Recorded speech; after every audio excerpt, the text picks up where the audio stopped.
6, 5, 4, 3, 2, 1.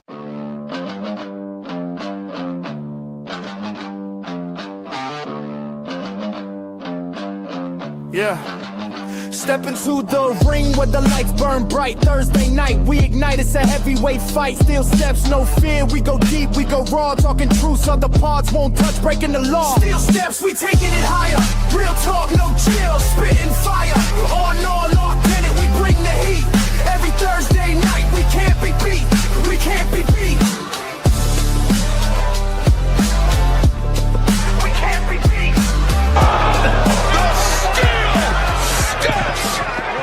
What is good, everyone? It is your boy Politic Hot alongside my guy, Mr. Moyo Fit Chris Wilson. Mr. Joy Wills will be joining us momentarily. We are Still Steps, coming to you live on a beautiful Wednesday evening, courtesy of All Authentic Talk Sports Network.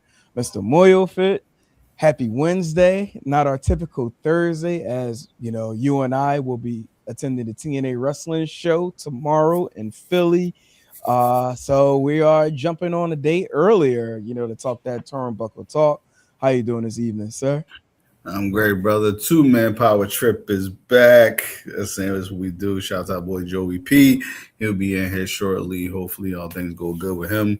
And there's a lot been going on, man, and all platforms of wrestling, but especially with the big two companies. So it's been interesting how the needle is going towards one way more than the other these days. It's crazy. Oh yeah, most definitely. By the way, you might be upset with me right now because I do have AEW Dynamite on the iPad right next to me, and your girl, the new AEW Women's Champion Willow Nightingale, just came out for her championship celebration. So that's like literally taking place on the television screen. So apologies, because we hacked you to be over here attending right now with us. Yeah,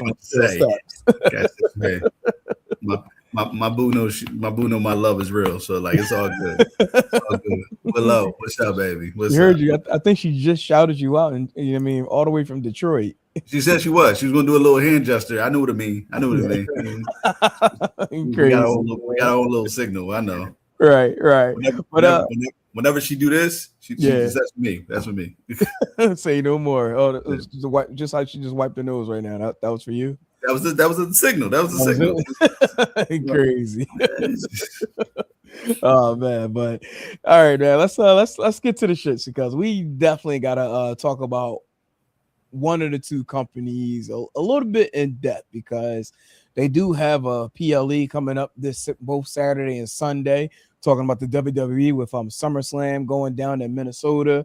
Honestly, to be completely honest, it doesn't even feel like a SummerSlam weekend approaching. Like, it doesn't even feel like an actual WWE is approaching.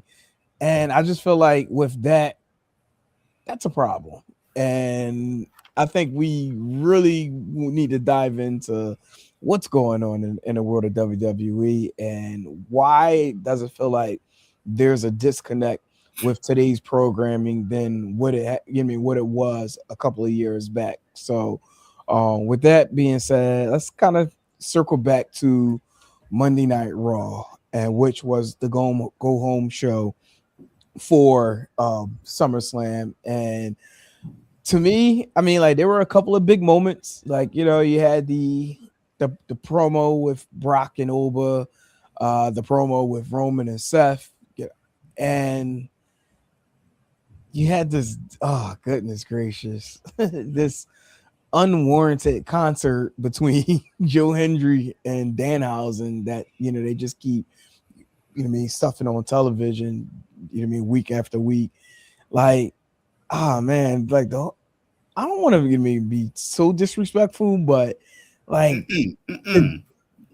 I'm just had to be there. Like I'm just over the Danhausen fandom. Like it does nothing. It does nothing for me. My likings for pro wrestling, like if it was him back in the 80s era, I'd probably be okay, like I see the fitting. And don't get me wrong, like I know WWE as well as TKO now, who plays a big part in a lot of the shenanigans that's going on in the world of WWE.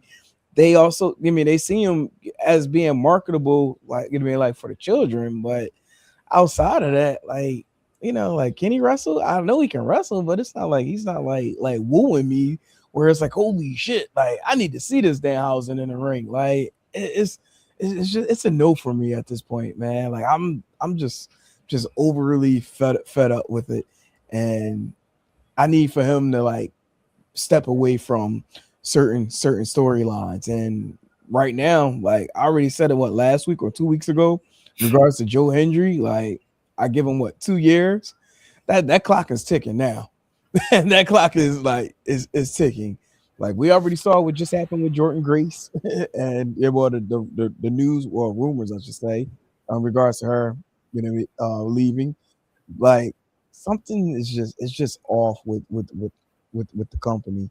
But I mean, just going back to Raw in its entirety, like just I don't know. Like I was annoyed. I was more annoyed with the show versus like, okay, you know what? Now this match or this segment made me intrigued with SummerSlam coming up this weekend. Like everything just felt left, and I just don't understand.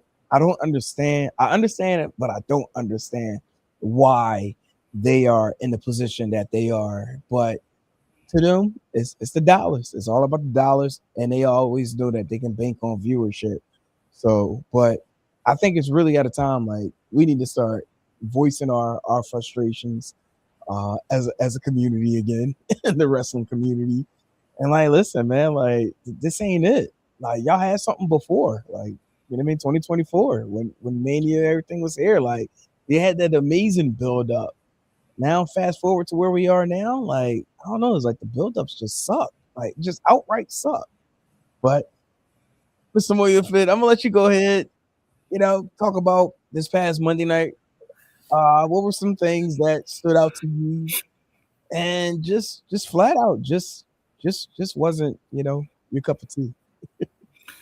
All right. Before I go into my rant, Yeah, first thing first, I always gave WWE all these flowers, pun intended, right behind me.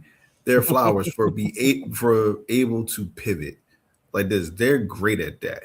yeah, They're like when something goes left or something doesn't go right, they're really good at pivoting to make something more entertaining or giving the fans what they want. Which, as much as I give them flowers to, now also look at it as a hindrance because the reason why they pivot is because the original concept they had sucked so right, bad that they had to pivot. They're in that territory again right now because the product they're putting out is, let's be real, it's just straight up starting to suck. yeah, It is not good at all.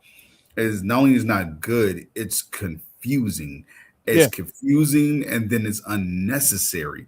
When you got unnecessary mixed with confusing, oh, that just makes Mhm. us real wrestling fans freaking going straight fury, like pissed off, ready to just like jump out of our body mode because we're just like, what the fuck is this? Right. Case in point, I said this in our group chat the other day, and you said, like this, I said, is the bloodline baby faces or heels?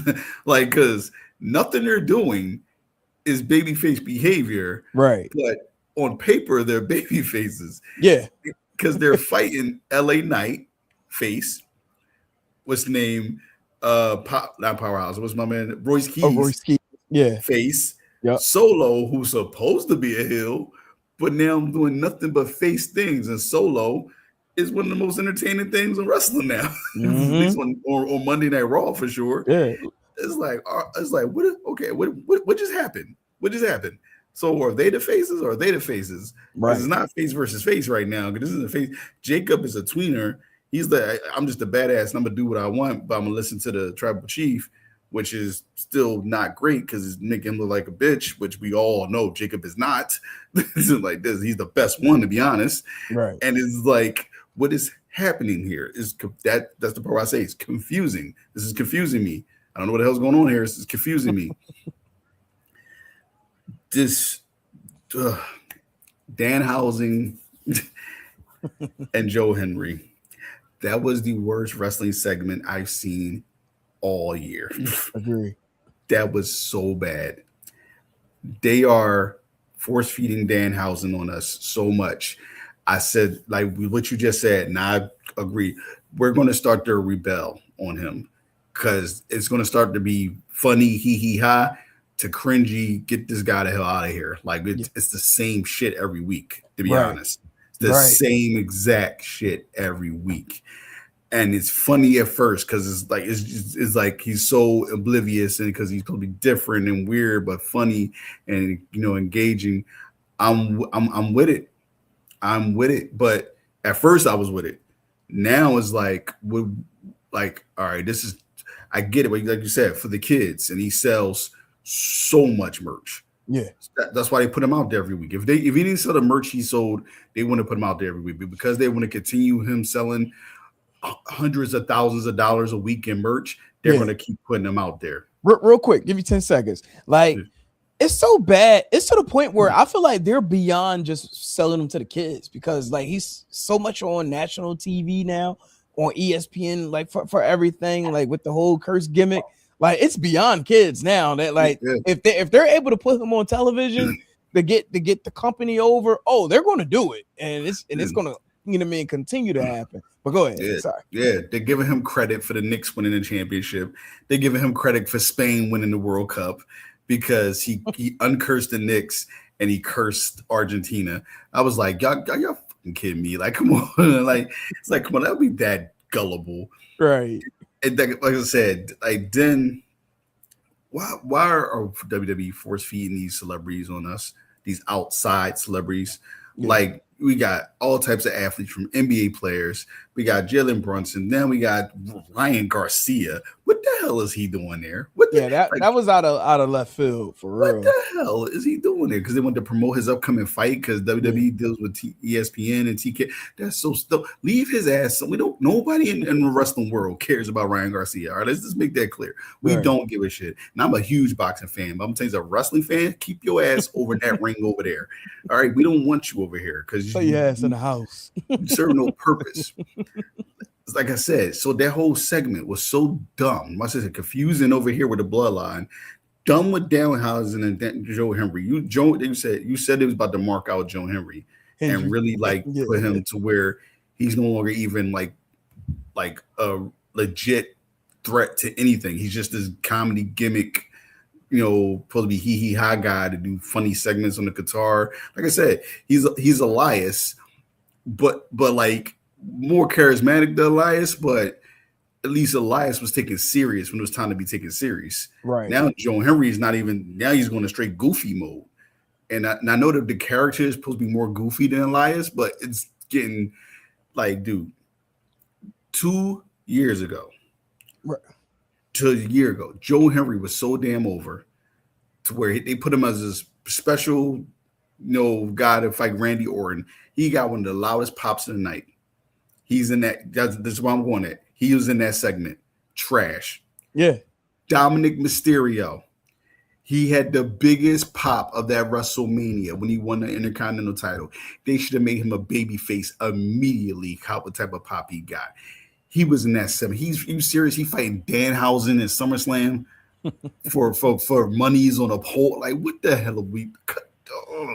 Only thing he should be climbing for, pause, is for the Money in the Bank. Money in the Bank. That's where he should. That's where his focus should be at this point. He is the perfect person to have that. Like, perfect. And WWE is just shitting the bed. You got these people who are legit the next up stars, but you keep getting force feeding this shit that we don't care about. SummerSlam is literally days away. We do not give a shit about Roman Reigns and Seth Rollins again. We don't. This is the final chapter of this shit. Do you think we still care about that shit? Do you think we still care about the fact he traded on you and hit you in the back of the chair and you're not over it yet? Dude, you done got your lick back like 30 times already. Like, what are you talking about? Right. You still mad? Like, you got him back? Like, you forget that Royal Rumble when you lost the match by disqualification because you just kept hitting him with the chair? Like this, like you forgot about that? That just happened like 3 years ago. Like you forgot about that? Right. He came out in the Shield stuff and you just said after the match, just start welling on him. Like, bro, you got your lick back. Listen, I'm not going to say like this was also like the crazy, the craziest thing, but it just make you think about like what are y'all doing? Like still talking about the Raw brand. Remember last week they had Division going up against Javon Evans and what's his name? Was it Dragon Lee? Dragon Lee. Like, yeah, it's like, okay, y'all had that, which Division went over. And then after that match, they started attacking both, Evans and Dragon Lee, which to the saving of Alpha Academy coming out. And I'm like, and I told y'all this a couple of weeks back. I was like, yo, Alpha Academy about to be the number one contenders for the championship. Mm-hmm. Now, me personally, if I know this is something that I would deliver, I probably would have put this on a SummerSlam PLE, since like y'all building this up, y'all built this storyline with Otis and Maxine, which we saw what we saw, but like something like that could build up into SummerSlam. Nah, screw that. Mm-mm. We did that. We're gonna do it this Monday. Mm-hmm. Which Division retained the titles. Mm-hmm. Like, what was the point? Like, what was the point of taking the titles off of the Profits, off of the Street Profits? Yeah, the only reason they did that, and like I said, I believe Bianca is due very soon, so Montez wanted to be home with his wife. Respect as they prepared. That's the only reason I could see that. To be honest, they're both wives are expecting. If I'm not mistaken, I think. They're Dawkins too. Yeah, they're both their wives are expecting. So that's why they probably did that. But that's my thing. Why put the titles on them anyway? Yeah, because I'm sure they told you, hey guys, we're about to take some time off, right? Because our wives are expecting. And I know they just came back fairly recently too. Right. But that's WWE shit. They didn't tell you to be like, okay, listen, come back for a couple weeks. We'll put the titles on you guys, and then we'll take them back off you on the Division because we're trying to put the Division over. So if they beat you guys, that will bring them back to being a top rated team. But it doesn't. It doesn't at all. And disclaimer, like I want to say, like I'm not saying like Alpha Academy is a badass tag team. I probably would have never gave him a title shot from Jump Street. That's if I was the GM, you know what I'm saying? But like, bro, they haven't been a tag team like competition, like really like this. They'll show up for shit, but they'll do stuff on like main event, like this or like in like or like something like that, like some like they might pop up on the house show circuit. But they haven't done that regularly on TV since Chad Gable left to do the Grande Americana. Yeah, like they haven't been doing nothing really. But now it's like Maxine has left them, right? Because they're trying to give some spark. They're trying to give whatever spark they can to Austin Theory. Shout out to my man on NXT who went Scorched Earth on the microphone. Oh, Grayson Waller. Yeah, I mean, like that was good. Good. Wasn't CM Punk levels, but it was good. Right. But going back to the Vision, like who is actually the next tag team that's qualified to, to go for the titles? Like who's that next tag team on the Raw side?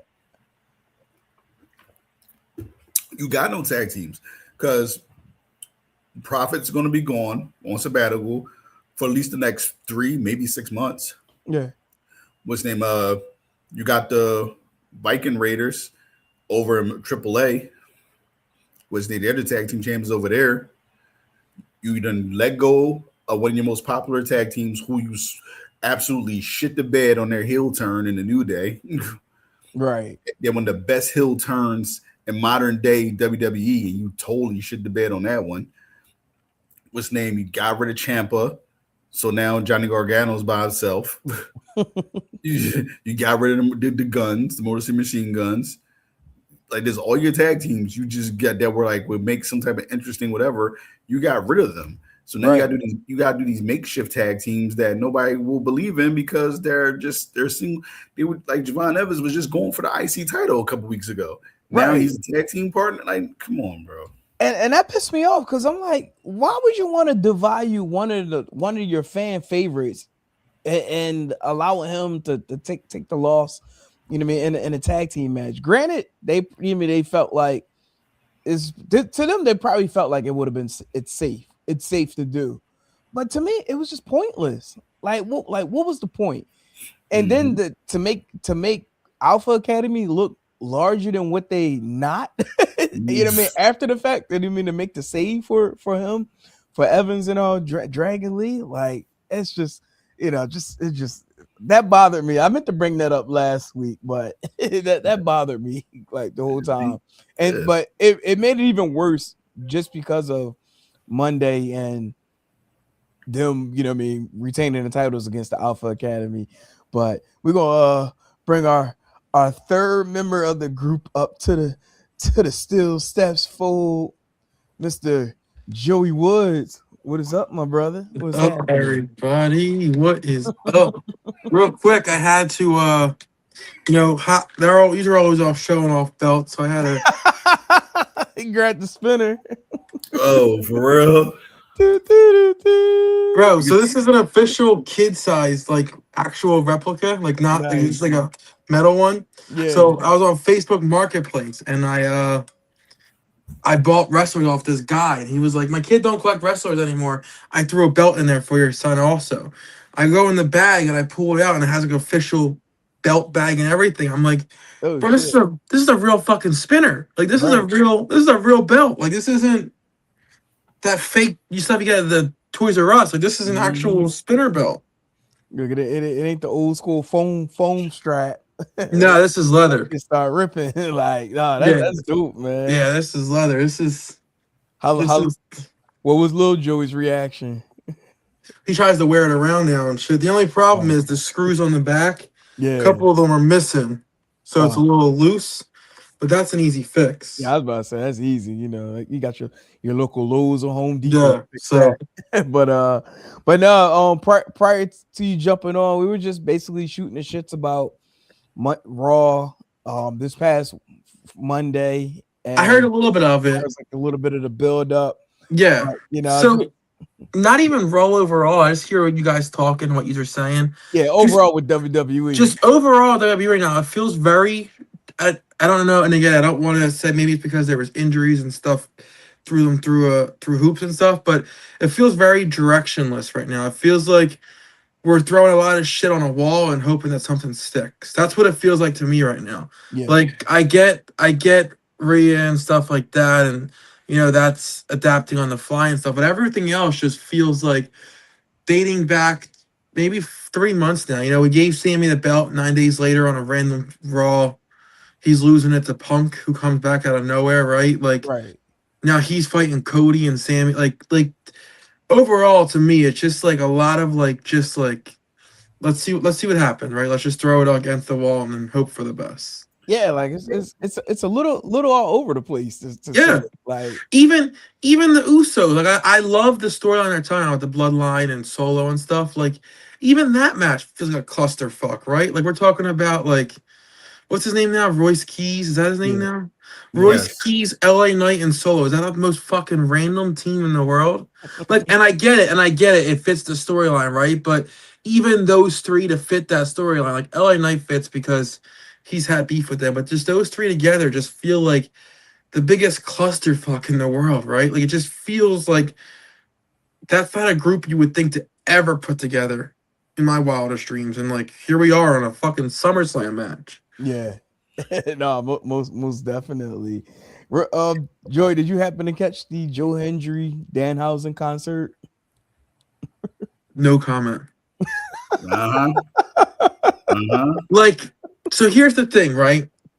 2026 is a little better, right? But for years, right, we've said we're wrestling fans, and sometimes you get embarrassed to say it because it's not always the cool thing, right? It's becoming better now when you have mainstream athletes and stuff, Jalen Bronson, stuff like that, who are wrestling fans. Right now, it's becoming cool again to be a wrestling fan. Right. Instantly makes the shit uncool again, right? Like that instantly makes you embarrassed to say you're a wrestling fan. Right.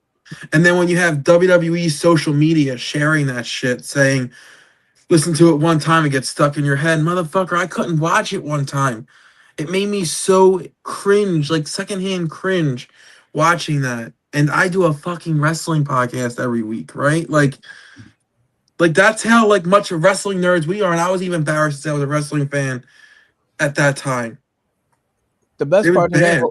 the best part of that performance was the Clippers dancers that came out. Like, Did you see the clip of it was like from like maybe like row 20 in the crowd? And like, cause like the announcer's like, oh, everyone's on their feet singing along, right? And someone shared it from like row 20. They were like, not a single fucking soul standing. Not a single soul. I could definitely believe that. Like it's just an interesting time where what makes it even more worse is the fact that like we have the top tier talent that's around that's supposed to be guiding this company to the next level, but it's like everybody is like stuck in their own place to a certain degree. Like you got your Seth, you got your Roman, two key figures, but for some reason it's not getting over with the crowd like how Roman and Cody did in 40. Because they already wasted the story, Hawk. You just said it. Yeah. This story was already semi-told at 40. Yeah. The chair spot was already sold. He already did that. That's Right. already been done. He lost the title at 40 because he did the chair to Seth instead of taking out Cody, right? Like, that's already been done. So when they did it this week and they tried to do a callback to that, it's just like at this point, it's like how many times are you gonna do a callback to that, bro? Like you already got your revenge. And I said that is rinse and repeat. Even Yeah. before that, he did that when he faced Seth one-on-one at the Royal Rumble. Yeah. When Seth was dressed up in the Shield gear like this, he got disqualified because he just said fuck it and just started wailing him with the chair. I'm like, all right, dude, you got your leg back like 20 times. Like, why are we still not over this? At some point, Chris, they need to find a better way to sell, because obviously, right, like Seth and Roman are the two biggest stars on the Raw brand, and they should be fighting each other at SummerSlam, right? It's the biggest match you can possibly make for that brand. But that being said, the Shield was probably 10 years ago at this point, right? Pretty much. Yeah. Pretty much. At this point, over a decade ago. 10 years later, we have to find another creative way to convey this story as to why we care, right? The chair at this point is dead and gone. That's a mute point. They should have kept it simple, just on it's an old thing they used before other rivalries. Seth could just simply say, I'm the guy you never beat. Exactly. Very simple. No matter all these guys you face, you beat Cena, you beat Brock, you beat Cody, you never beat me. That writes itself, honestly.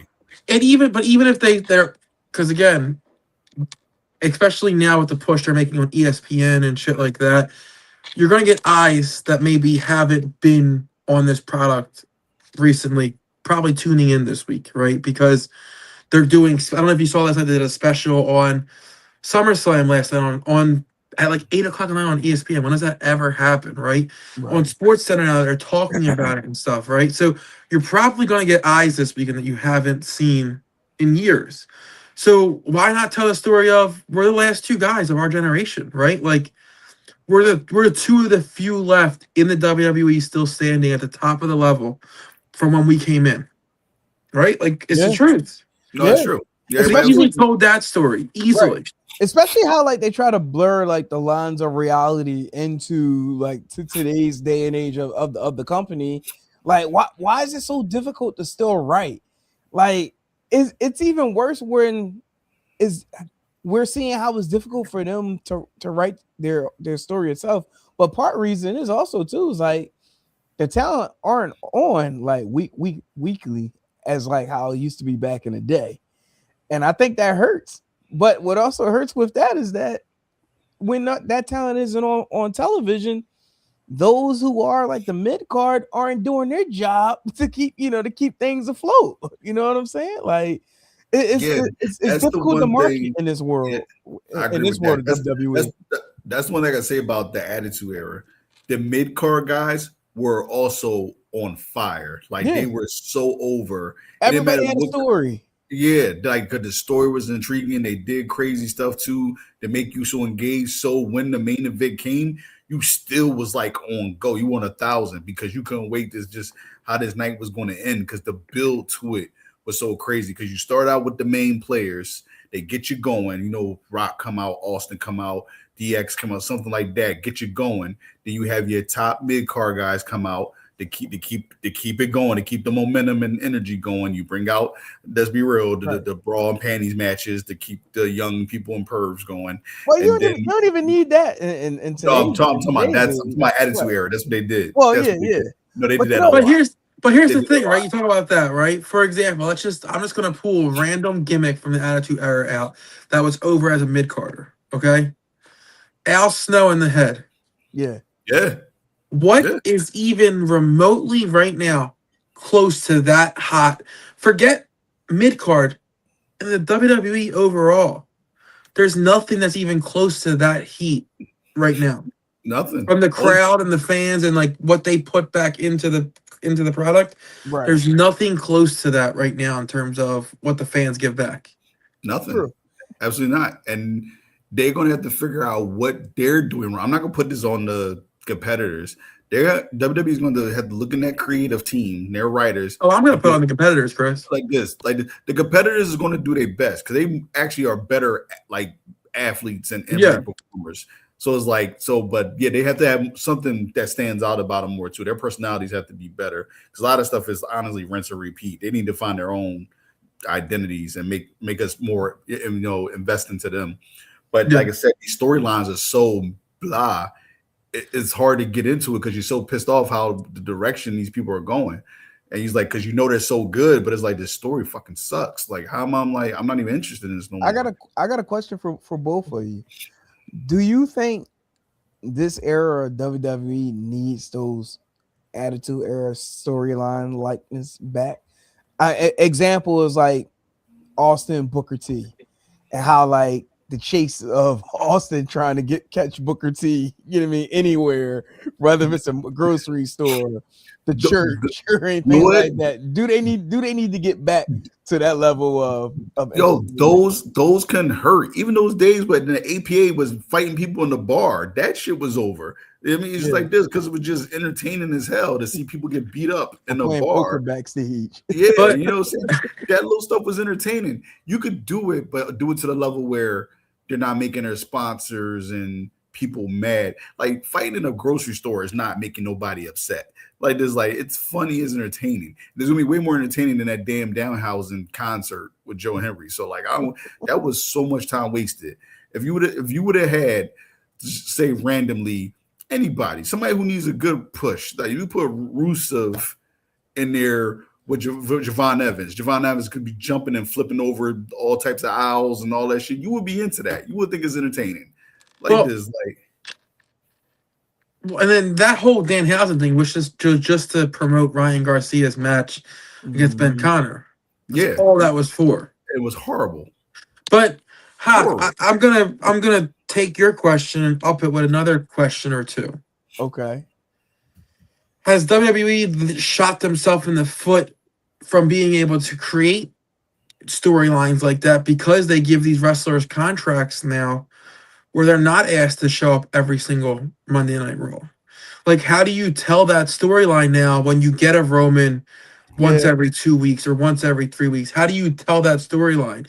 And then further, that question is, do they shoot themselves in the foot by not having house shows where they can let shit play out and they can see who works good together, who doesn't, and not learning on the fly on national TV, right? Like, that's what the house show is for. Like, okay, let's let let's let Javon Evans and Russo, like you said, wrestle on 6 house shows and see their chemistry is. If it's fire, we'll put them on national TV, right? But if it's not there, we know this thinker isn't going to show up on TV, and that's not happening anymore because they gave the Right. wrestlers an easier schedule. Yeah, very good point. Now, I mean, like they started coming back with some of the house shows, but I'm wondering, is this just for the summer? And then they'll probably pick it back up again in the wintertime, you know, like as far as It's, like around holiday time. it's only around like big events, right? Like right now we're getting a series of house shows, but that's because it's for SummerSlam, right? And they're helping promote SummerSlam and stuff. Like, and like they'll do a European tour eventually. Yeah, and that's because they're in Europe and they have to do it, right? Because they got to get their money's worth and stuff. But like, whenever they have those Clash at the Castle PLEs, that's usually when they go on there. That's usually when they're on their European tour. Like when they were doing house shows steady, you would always guarantee a house show at the Wildwood Convention Center. Mm-hmm. You could always guarantee a house show at Trenton. Yep. That was every year. I can't tell you the last time WWE came to Wildwood or Trenton. Yeah, not agree about the house shows with these guys getting the reps in because they were going to have something with AJ Styles and Omos when they were a tag team, and they were going to have them the big guy starts to rebel against the littler guy and all that stuff. But they saw their chemistry on the house show, and we all know how amazing AJ is. And it was like he just couldn't make Omos. No matter what he did, Omos just couldn't keep up. It was just like it was bad. So they just scrapped that completely. And then next thing you know, they were just not beefing no more. They were just like, all right, AJ go his way, and then Omos, they just took him off TV. Honestly, and then they tried to bring him back with the Brock Lesnar stuff. Then that didn't go well either. So now he's doing well at AAA. So I mean, just being the big guy. Yeah, I do think the lack of weekly reps is definitely damaging the product. And you know, how is she supposed to get better? Yeah, you're supposed to develop chemistry. You can't just have total. So every person isn't an Ospreay and Omega, AJ Styles, Finn Balor, to Seth Rollins, to where they know how to be on the fly and just make guys look really, really good. Like this, like every guy's not going to be a Chad Gable. Like every guy, you need these people who like legit. They need time. They need to develop the craft. Because we don't give a shit. We love wrestling, but we know for sure we can't just go in there and just start doing the shit they do. Oh hell no! We don't care how athletically. Speak for yourself. Stop it. But speaking of AJ Styles, real quick, because my camera like froze up for a second while I was trying to say this. But this Saturday, AJ Styles' son's fighting Marcus Mathers in GCW. Really? Wow, I didn't even see that. Yeah. I seen the video. When did they announce that? This week? 2-3 weeks ago? He called him out. Marcus called him out. Oh, shit. Nice. I seen the video of AJ's son doing a phenomenal elbow. Yeah. Looked just like his dad. He definitely he's in line to make that push. Yeah, one of the shows, Marcus ended the match with a Styles clash and then got on the mic and challenged him to a match. Oh shit! I gotta circle back on that. I watched a little bit GCW 2 weeks ago, but I didn't like watching this entirely. I think it was the Dallas show. He called him out. Okay. Oh, that's gonna be good, man. Yeah, that's gonna be really good. WWEID. but here's the wild thing, right? Like that's a match. Like watching it now, like in the back of your mind, like 3 years, 4 years from now, it's gonna be a match. It's gonna be like Monday Night Raw. Oh yeah, no question. Yeah, but still, like I'm just talking shit because what happened to that? Shit, I wouldn't be surprised. I'm about to say I wouldn't be surprised if he hop on Evolve and within the next year. Like WWE got so many D-League places and it's crazy because some of them are so damn good. And it's like, but it's like I know you can't put everything on TV because you got so many people. But whatever, dude. Like I said, they need the reps, so let them keep doing those evolves, and like it seems like those people are getting more reps than the main roster people. Yeah, just about like between the NXT. That's what I'm saying. The NXT people between doing stuff in the Performance Center, all the drills and stuff in there, then whatever little shows because NXT does a little loop too. They don't go far though. They do a lot of stuff like down south locally. Speaking of like Evolve and stuff like that, and like demotions and stuff, did you guys see Kurt Hawkins or whatever his name is now? What's his name now? What's his name now? He's in the system. Oh, it's Brian Myers. Brian Myers and Bear Bronson actually absolutely drug Grayson Waller today on Twitter, because Grayson Waller called out, Santana talking about this ain't TNA and stuff like that, and they're pretty much saying, not the guy who just got demoted talking about another guy, and being a little fish in a big pond, right? Like what the fuck? You just got sent down to NXT. Call other people out, like. Yeah, that didn't really make sense unless him and Santana going squad. They are. His name is not Santana. I know it's not. It's Cruz Montana. Cruz Montana, because WWE is still living in the 80s. What is this? What is this? Cars? Cruz Romero? Right. Yeah, like bro. He fought over here as Mike Santana. Like, yeah, what the fuck? Keep his name as Mike Santana. His name's Mike Santana. Like, no, he's Hispanic. Y'all ever see Scarface? Tony Montana. Oh yeah, good idea. They must just pull up ChatGPT and be like, we got this Hispanic man over here. He was called Santana. We need a name. Right. And they're like, but it can't be trademarked yet. It has to be untrademarked. And they just hit enter, and the fucking top name on the list, Cruz Montana. That's it. Yeah. Like I said Cruz Montana. What the what do they call Evil? What's his name now? Oh, don't even give me the line. I say it's I know it. It's not evil, but I actually like his name. Yeah. Because it's a Japanese meaning for evil, pretty much. But I like his name. It's like it's something I can't say. I don't. And the other name too, the guy who debuted the same day, it's like Mason Rourke or something, right? Yeah, Mason Rourke. Mm-hmm. I'm big. I'm bad. I'll body slam your dad. Yeah. Now that's funny. That needs to be moved to Raw. Like, no. That made me laugh more than that whole Danhausen concert just now. Right. That's so bad. That's his line.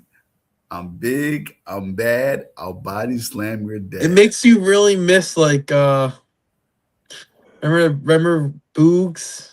Whatever his name was. Like, it makes you miss Boogs. It makes you miss him coming out on the guitar on NXT and shit. Like, I miss those days. That was the peak NXT, man. I give Chris Jericho credit this. He said not to give the guy shit, but a guy named Rick Boogs would never main event at WrestleMania. And I was like, damn, why are you talking there like that? My boy, he didn't do nothing. But then I was like, you know what, he may be on to something. You know, I don't fucking agree with that. That man was so charismatic. I think he could have. He was charismatic, but he couldn't wrestle for shit. He was just a big guy. He could not wrestle for shit. He had some fire matches in NXT.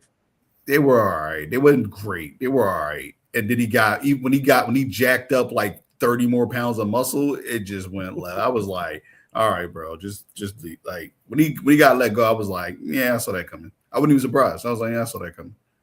I did. You just like when they get that big, it alters their movement and all that shit. That like that, you were already good the size you were. Like, why you put on all this muscle? He went the Scott Steiner route. You really went the Scott Steiner route. Let me get the Big Papa Pump. Pause. It was like, you want the Jinder Mahal or the Scott Steiner? It was like Scott Steiner. big what do you used to call himself? Big sexy. Big booty daddy? No, the big booty daddy. Big bad booty daddy. Yeah, big bad booty daddy. Big sexy was Kevin Nash. Yeah. Wait, real quick, I have to get off topic. Remember when Kevin Nash did that fake leg injury where he was sitting in a wheelchair and he took the blanket off and his leg was down and the cast was there? Right. Like, oh my God, you got us, Nash. You got us. Yeah. WCW was so bad back then. It was so bad. They should have had a Money's on a Stick match this weekend. Oh gosh. Well, you know they are. Danhausen versus Dom. Money's on a Yeah. stick. I thought they are. I thought he said that's going to be money's on a pole match. Yeah, Some it's shit like going to that. be money. Yeah, it's going to Are be you what it fucking like money. serious? Yes, I'm there's not money. mistaken. Yeah, it's What money. the fuck? Money's on a pole match because he stole $100,000 or something from the judgment day. Yeah, I'm so glad I'm going to Morgan Wallen Saturday. I'm watching this shit back because Bro, look, They don't have it listed there, but they don't it's have to definitely listen, it man. is money's on the stick But match. it's like money's on the stick or money's on a pole match. Because remember, after they all got their ass kicked after the concert, this is what's the what name? WWE's doing right now. They're milking that cow for every last fucking dollar. Yeah, Adam Pearce was like, "Get the money back," and at first he was like, "No," but then he said, "You know what? Let's do money's on a pole match." And he was like, "Wait, what?" He was like, "What do you want to do?" He was like, "Money's on the pole. You watch wrestling, right?" And basically, paying homage to Judy Bagwell on the pole. Like that's basically what that what that was tailored to. But yeah, no, it's definitely gonna be money's on a stick match between Dom and Danhausen. But That's fucking great. yeah, man, it's crazy. Like I'm not gonna lie, some days I'm gonna say probably like over like the last 2 to 3 weeks watching Raw, that shit had me saying like, yo, what am I doing? What is going on here? Bro, I go to sleep. I'm not staying up this late watching this shit. Like I'm not. Like I go to sleep. I catch the cliff notes the next day. Sorry, the proper announcement of the match is Human Money's on a pole match. That's what it's called. Yeah, because they had to say it like Danhausen. Yeah, Human Money's on a pole match. Like I said, What are we doing? What are we doing on our Wednesday night talking about Human Money's on a pole match? Listen, I was telling Chris before you got on, Joey.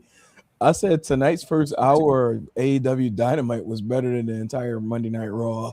Bro, what are they doing with fucking Motor City? Just the way they introduced them. What the fuck? Yeah, that was horrible. Yeah. No music, nothing. Just walk out on the stage, dry as shit, and shove it in. Yeah. Until the, you know what I mean? Until when they're ready to put them on. But look, at least they'll have a better opportunity in AEW. They did the same thing. They did the same thing with Jay Lethal. Like when he came out, they just introduced him. They didn't like. I think they did it to Swerve too. Yeah, I know. Just like, yeah, remember these guys? But to be fair, at that time, Swerve, Motor City, Swerve and Jay Lethal, and this is not talking shit because I like both of them, but at that moment, they were not on Motor City's level. Right. Right? Like, come on, Motor City is one of the greatest tag teams in the last 20 years. Swerve was the guy from Hit Row who got let go. Right. At that time, right? And Jay Lethal was Black Machismo and hasn't done a lot in between there, right? Like, for the national fans, right? Like, fans who just watch TV wrestling. Yeah. Jay Lethal was Black Machismo, and there was nothing really in between there for them. So, I get that, but this, to me, just felt like, really? That's how we introduced them? Yeah. Honestly, it's not that surprising, but I do think they got some big things in store for them. You know what I mean, for their run. But they should, because a lot of those low key tag teams are like low key offspring of the Motor City Machine Guns. Like they were very influential because it was a time like after the Hardy Boys, the Motor City Machine Guns was doing it more on the independent part of it, but they were crushing and killing it and winning these titles all over the independent scene in New Japan and all that stuff. So they'll get there. They'll get there, dude.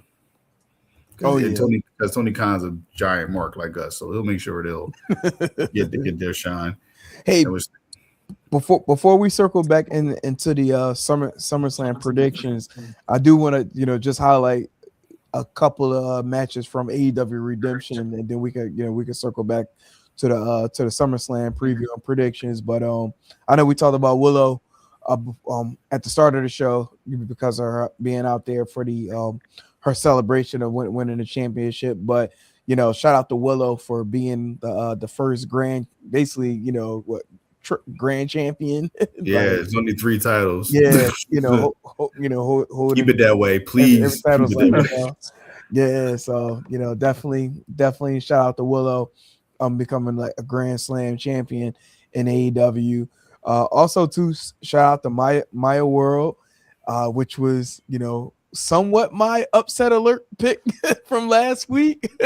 I said something in my soul got me thinking what Maya World gonna win this match. and I sure said Willow. You didn't give me no credit for that, but okay. I ain't gonna lie, I fell asleep. So no. No, I got sidetracked when you had texted, but no, like Maya World becoming the TBS champion, which she also defended tonight against Persephone, and retaining the title. But also too, shout out to Raquel Rodriguez. Winning the women's Intercontinental Championship on Monday. That's probably like the only positive out of Raw this past Monday. Raquel winning the Intercontinental Championship. So overdue. Shout out to her. I'm glad they put a title on her, as they should have done a while ago. Be the dominant destroyer she was, because her NXT run was perfect. Yeah, and they got away from that when she got on the main roster for years. Now I hope they really push her as this big, strong, dominant force she can be. And obviously somebody back there saying like, all right, I think we pushed the green light on Sol Ruka a little too soon. So let's rewind and have her kind of start over. Like they'll still push her, but not in like as a top mid card baby face just yet. Right. No, I got you. And one last one on the AEW front. Shout out to Andrade El Idolo, defeating Mark Davis to win the AEW National Championship. So my favorite whore. My God. Telling you that you got to watch the first hour of AEW Dynamite from tonight. Like they was cooking. Like that triple threat match with Andrade, Nick Wayne, and Jack Perry. That joint was popping. Like it's so different. I mean, like they've always been different from the WWE product, but it's so crazy to see them like really kicking it on all cylinders. Not only with the wrestling that's going on in the square circle, but also too like with the storylines. And it's not like they're like going overboard with the storylines right now. Like, but it's it all makes sense. That's all I can say with it. Like everything that they got going on right now makes sense, and it's not being oversold on a television.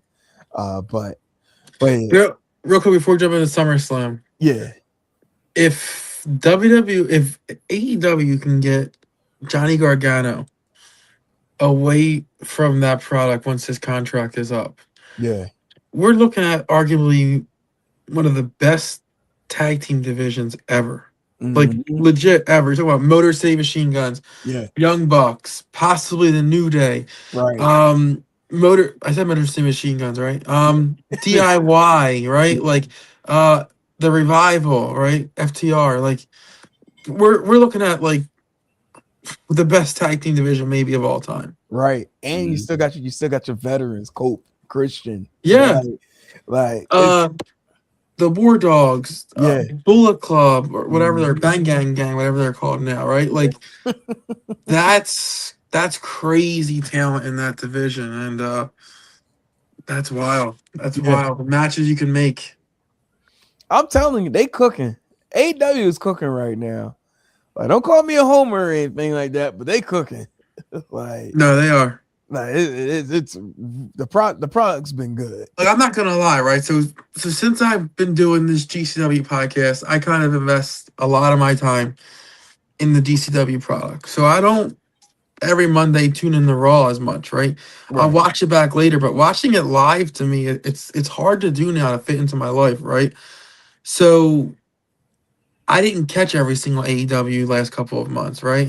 But this past Sunday, like sitting down and watching that whole pay-per-view, like it reminded me like why I love pro wrestling, right? Like I'm not gonna lie, I was a little nervous about this pay-per-view from Sunday, but watching it live and then watching it back, it had a little bit of that 2019 feeling to it. It was the OG. It was the Yeah. OG We got breaking news, AEW. too. Yeah. We got new trios champions. Ricochet, Khan, and Tyo was a demand. They just defeated the conglomerate.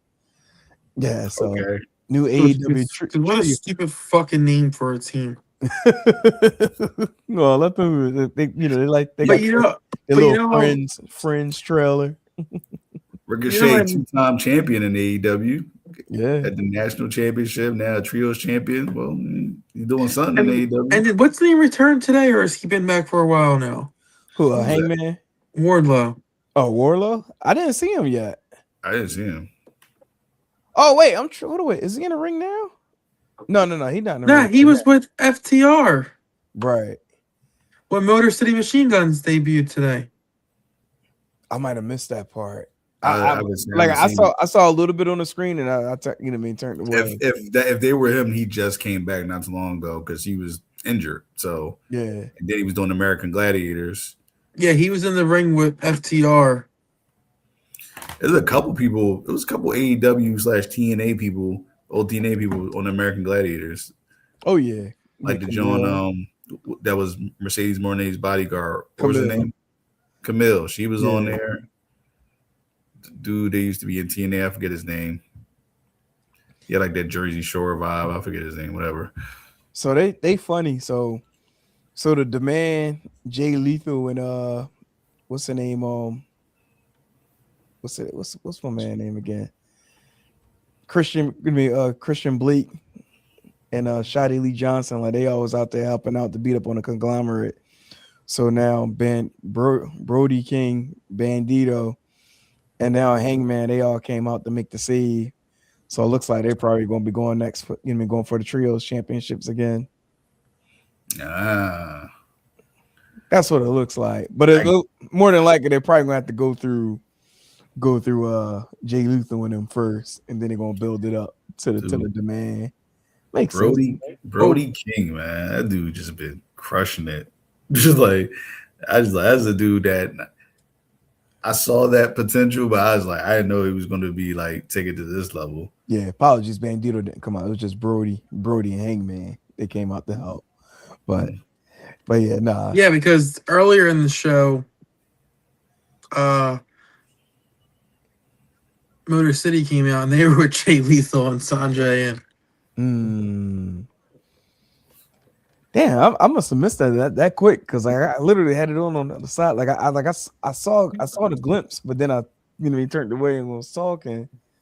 But all right, let's jump into the SummerSlam card since we got 2 days of this PLE. Man, oh man, it really doesn't feel like SummerSlam is approaching, man. Like I don't know how to feel about that. Like I don't feel like at all. Last year had a great build in the SummerSlam. Like this year, not so great. And could it be because of the whole now 2-night event? Like I think after this week, it's going to definitely determine if they may really truly proceed with 2 nights of this show. Because I think they're going to no matter what. It's a thing of just so many different stars. Yeah. Like I just think they're gonna keep running 2-night shows because it's their 2 biggest events. They're talking about having a 2-day freaking Royal Rumble. I don't think they should do that. Yeah, they shouldn't, but they're talking about it. They're talking about one for the men, one for the women. Yeah, I remember hearing about that. That's just getting greedy, man. Like, nah, like you really do not need a 2-night Royal Rumble. Like that means you're going to have to fill out. Okay, so you're going to have the men's, women's, respectively, for each night, and then you're going to have to fill out the cards for both shows. Like they rarely defend the titles on Royal Rumble anyway itself, so it's like, yeah, why even turn that into a 2-night event? I mean, unless you're going to defend some of those titles, and hey, by all means, and do what you gotta do. But yeah, to me, I feel like they really don't even need to do that, like at all. Damn, I see people online. They saying that segment with Willow and Mercedes tonight was epic. I gotta go back and watch that. But all right, let's jump into SummerSlam. which is going down this Saturday and Sunday, August 1st, August 2nd, streaming live on ESPN app and Netflix internationally. So, but first up we have the title. Oh no, this is a six women's tag match with Fatal Influence going up against Nikki, Brie, Bella, and Paige. So This is on a pre-show. honestly, I don't think so. This looks like it's on. It's going to be on the. It's going to be on the actual event. Maybe. I mean, maybe I just want it on the pre-show. I'm about to say it says 6 p.m. They normally mention like what matches will be provided in like the first hour. I'm stuck here, but Yeah, this I'm is tripping. probably what's going on.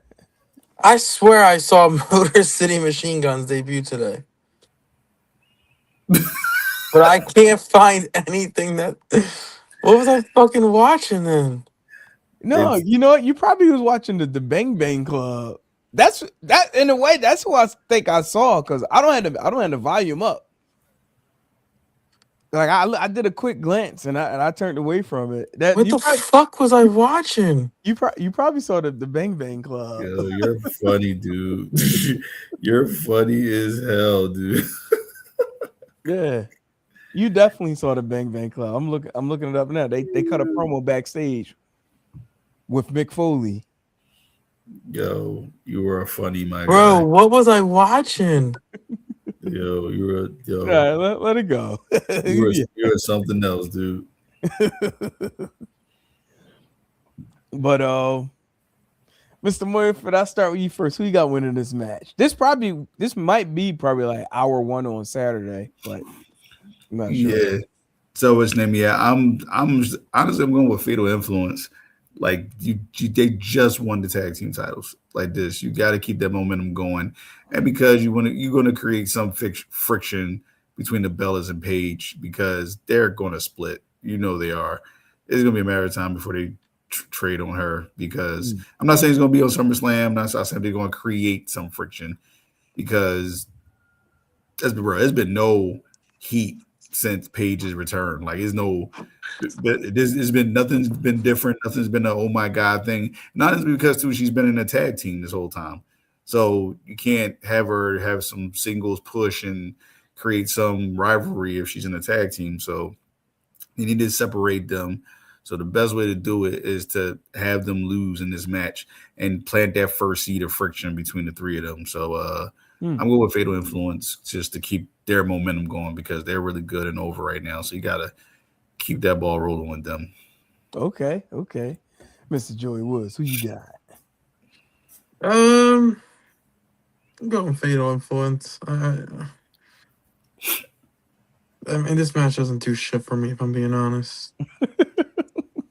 Seriously, like, it's just like the two nights really fucked up SummerSlam because SummerSlam used to be the arguably second biggest show in the business, right? And now it's like no offense, but like this match wouldn't be a SummerSlam show 3 years ago. Right. Nope. I got you. That's why I said it should be a pre-show match.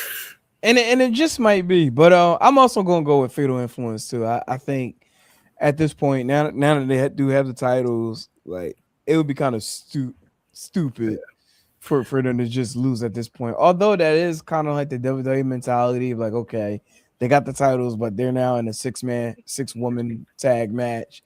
Like, so it could be the safe bet for them to take the pin, but for what? Like, They love that 50-50 booking, bro. Yeah, but what do they get out of actually taking a pin despite having the championship? And it's not like the Bellas and Paige gonna be around for a long time. So it's like, I get the Bellas if they're around probably to the end of the year, maybe top of next year. But I don't see them staying a whole another year, to be honest. Right. Guys, I fell victim to AI.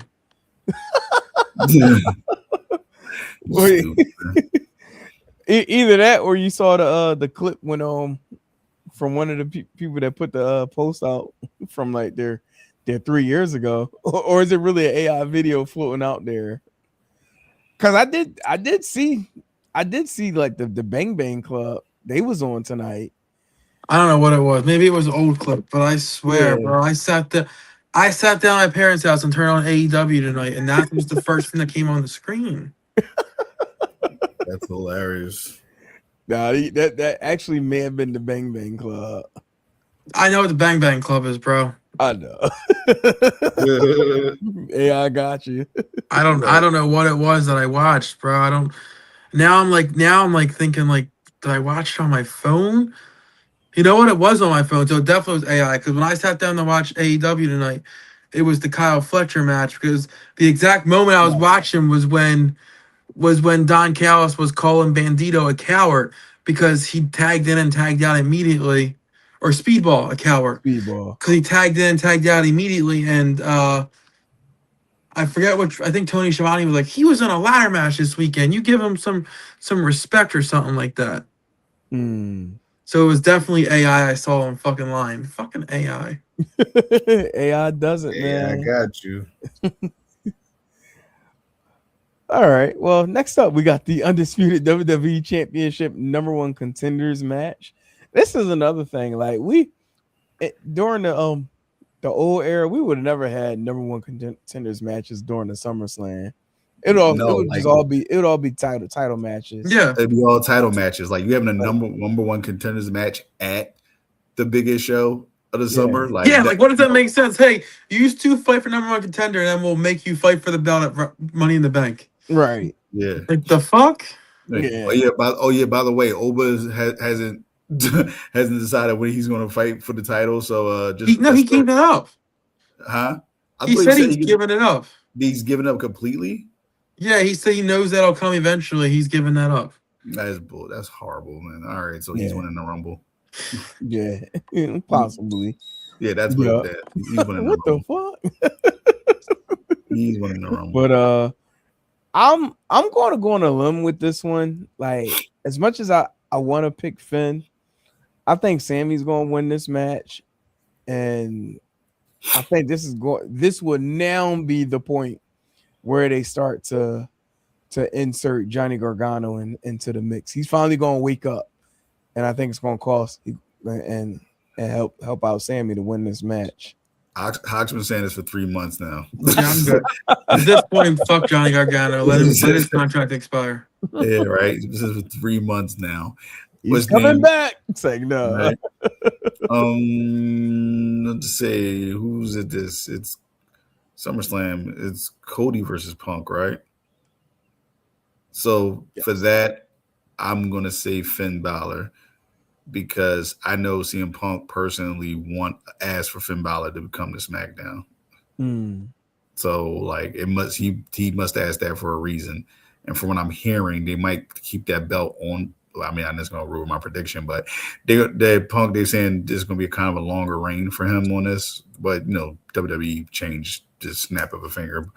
But I think they're gonna do a little push for Finn. Like it's still gonna be that thing of Sammy not getting screwed, but another setback for him. I still think they got big plans for him later on, but right now I'm just gonna say Finn. Okay, Mr. Joey Woods. I'm going Finn. I think it's Finn's year. I think all those years ago when he became that first champion, he got screwed. We never truly got to see main event Finn because he got injured, and then it never transpired after that, right? It just never became a thing at that point, right? Hot call up from NXT, wins on his first night, boom, and then he's hurt, and then we never. So I would love to see it because Finn's still one of the most talented wrestlers in the ring, and his mic work has come so far from NXT days to now. I say if it's not now, then when would it ever be? So I'm going Finn here. Okay, gotcha. Next up, the Money's on a Pole match with Danhausen going up against Dominic Mysterio. I think we all can agree Danhausen will win this match. Like, nah. I'm actually going with Dom. I got Dirty Dom winning this match to hold on to Danhausen's money. I'm a giant Dom fan, Dirty Dom. I've been singing his praises ever since he turned heel. he got the, like I said, biggest pop of WrestleMania 2 years ago. Should have turned face. WWE dropped the ball with him when he was the white hot. I think he's going to win this one in the screwy fashion, some fluky way, and then Danhausen is going to be like, "Oh, what the hell? What happened?" But he'll continue to be Danhausen no matter what. This is the only thing I say about this character of Danhausen. He can lose every single week, but since he's this character, it won't hurt him Right. as far as a competitor, because right now he's not meant to be taken serious at all. So give it to Dom, give him that rub, and put that money in the bank on him for real. Mm-hmm. We're so far past Money in the Bank at this point, bro. We're right now. I know. Dom is feuding with Danhausen at SummerSlam. Like Money in the Bank is like he'd be lucky to even be in that match at this point. Fuck winning because he's definitely 5 months ago. I'm like maybe he got a point here. At this point now, I'm like he ain't even fucking in the match at this point. See, that's why I hope after this PLE they start shifting some of the storylines. Like, I mean, they're gonna have to, because like a lot of these mid card storylines has gotta come to an end. Like, there's no way Dom can be feuding with Danhausen after this. He just fucking cursed you. He just cursed you. No, don't do that. Like I said, he's a triple A mega champion, which means something. Which means what? Because right now, is one of the biggest fucking heels in AAA and hasn't been on WWE TV in 3 years. So it means nothing. I said it means something, I guess. I don't know. I'm going more with the I guess. It's just like so. So, Joe, who you got in this match? My fault, Chris. Yep. Dom. Oh, you said you got Dom.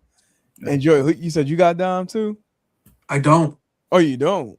I don't. Call me crazy, but this match shouldn't happen, right? It shouldn't be a match. No. But on the stage that it's on, and especially if this is one of the first hours, where it's on ESPN, you got to put Danhausen over. I was just looking this up, though. I don't think they're going to have a free hour on ESPN.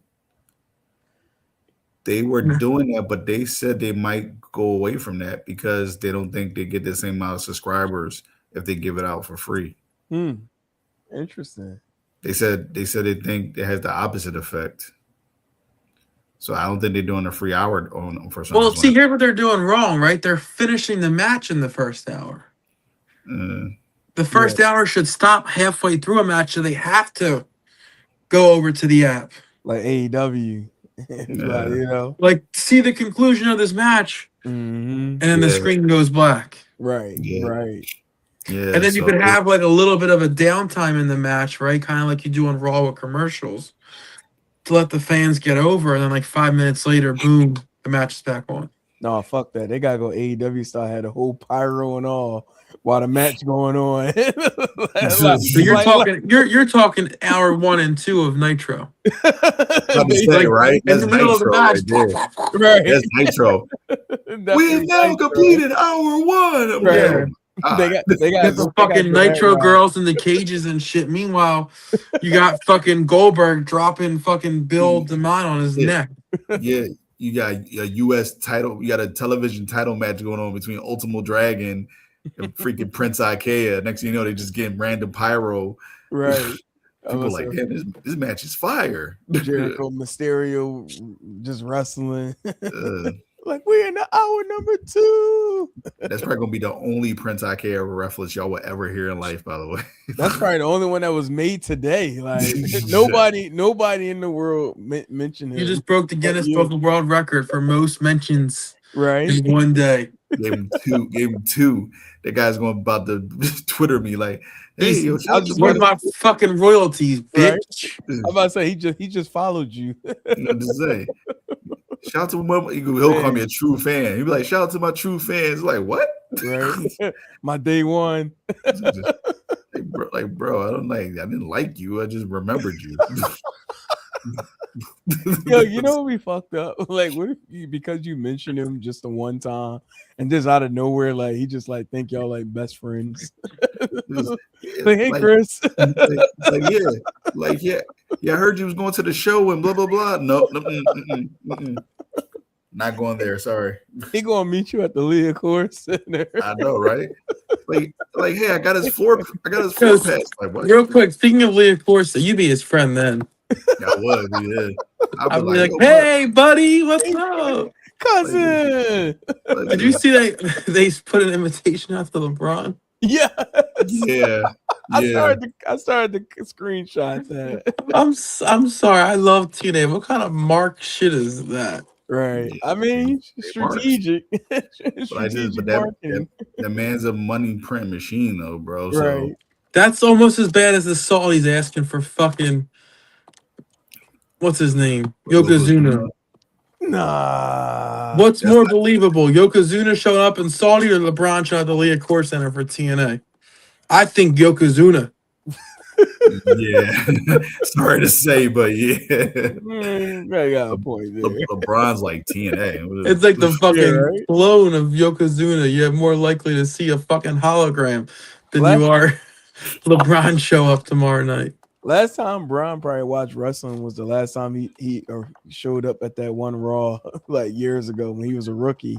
Yeah. That's probably. I honestly wouldn't be shocked if LeBron watched wrestle. I just don't think he's fucking. I don't think he's probably like a regular. He might watch it on occasion. I think he taps in here and there. Like I don't think he knows some of the main people like Roman and John and Cody, but no question. Maybe even. Yeah, but if we're being honest, his age and the era came up in and stuff. He's probably a huge Jeff Hardy mark. Yeah, maybe. Like if he was a wrestling fan, he'd be a Jeff Hardy mark, just considering the era and stuff. But he also, I'm like LeBron. Are you with Philly now? I'm sorry, I don't care. I'm not a LeBron fan, but shout out you in Philly, so I'll support you. I'll cheer you on. But LeBron's a bandwagon guy, so whoever the hotness was, that's who he'll say he like. So if it ain't Jeff Hardy, it'd definitely be John Cena. I promise you. I don't even think it'd be John Cena. I think it'd probably be like Stone Cold or The Rock. Which is like, come on, bro. You shut your mouth. Yeah, I'm telling you. Like this. Now he's a little bit younger than us. You don't talk about our. Speak for yourself, motherfucker. I saw about me and Hawk. All right. Well, how old are you guys? I'm 42. Same age as you. How old is he? 40, I'm about to say, Bron is 41. Age. Yeah. Is he 41? I always thought he was like 39 or something. Yeah. Bro, if he was 39, you could have fucking wrote the ticket to Broad Street tomorrow. Yeah, I thought he was if 39. you had 39-year-old LeBron on this team, that's the finals. Mm-hmm. Yeah, like this. I thought he was 39. But yeah, so he did. Yeah, he probably would be a Stone Cold Rock guy. He'd definitely be a Rock guy because he cool with Kevin Hart and all that shit. So yeah, he'd definitely be a Rock guy. Oh, no, He's a Dwayne guy, not a Rock guy. He's like, who the fuck's the Rock? Yeah. Oh, Dwayne, that's my man. I hit him up right now. Crazy. All right, let's get it back. Get it back on the rails. We got. This was talking about this confusion shit right here. Our way left moment of the night. So is this where Scylla comes out? Nah. So this is faces versus faces, right? I mean, technically, they in my eyes, bloodlines always heal. What to say? Because right now it looks like heels versus faces, even though the third face is technically a heel, right? But now he's a face all of a sudden. He's funnier than Danhausen right now. I'm trying to tell you. Nah, that's a fact. Yeah, that's definitely a fact. Like Solo been getting over lately though. I Solo's no longer a heel. Solo's a face. He's a whole face now. That's what I'm saying. But he's supposed to be a heel. It's crazy. But he cracked me up. I'm so glad he cut Jay off in that dumbass warning shot thing he does. Like I hate that with a passion. It's not being me being a Jay hater, but I just hate that stupid ass catchphrase. It's like copyright infringement. This is your warning shot. Just shut up. Shut up. Do you know who ends every one of their promos like that? What? Oh, talking about Omega. Yeah. Mhm. That freaking, I'm glad Solo came out. Yeah. Bow, pew, pew, pew, pew. I was like, yes, Solo. Yes. Make fun of it. Stupid. So You know? someone said this on Twitter, and I'm like, you might be right. Like, maybe not in ring yet, but he's still getting better. Charisma on the mic, just being natural like that. Solo is the closest Samoan we've gotten to prime Rock ever. Yeah.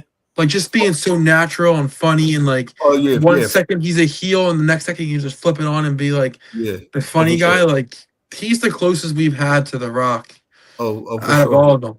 Now For sure, for imagine imagine if he has that freedom to have like those storylines from like the Attitude Era, where like he's like, you know what I mean, going to the store or something. Yeah. Like, something crazy. Like, I think he will flourish in that type of setting. And he's also like overall like outside the ring, like towards the fans and stuff. Like, Yeah. they said he's one of the nicer people, like, to the fans outside the ring. Mhm. Like, he's the perfect company guy, and I think they're finally seeing what he's worth. Yeah. Which is why they didn't rush him back into the bloodline. Right. Makes sense. Although I was thinking for a hot minute, but we can get to it when we talk about Roman and Seth. But why do I feel like he's turning on LA Knight and Keys here? I won't say he'll turn on them there, but for some reason I feel like he could potentially like pull a swerve and turn on Seth Rollins later. But is it the same night? Is this the same night as Seth and Roman?